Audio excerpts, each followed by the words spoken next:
বিয়ের প্রথম রাতে বউ যদি আপনার কলা খেতে না চায়, তাহলে আপনি বুঝে নিবেন যে আপনার বউ আগে আর কারো কলা খায় নাই, যার কারণে খেতে চাচ্ছে না। নতুন কিছু জানতে লাইক দিয়ে ফলো করবেন। ধন্যবাদ। প্রেগন্যান্ট হওয়ার জন্য এভাবে মিলিত হবেন।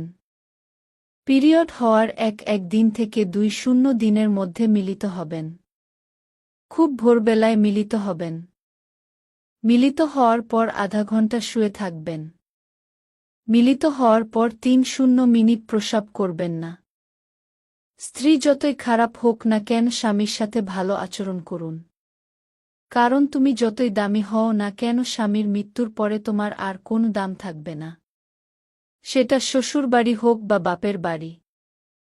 বাবা কখনো কাঁদেন না, কিন্তু বাবাদের চোখের গভীরে হাজার গল্প লুকিয়ে থাকে।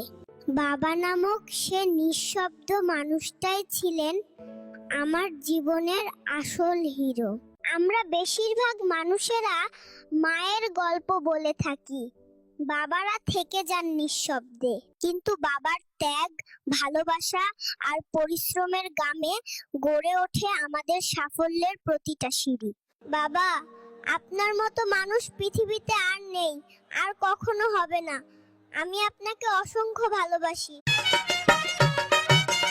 বন্ধু বিদের যাওয়ার কালে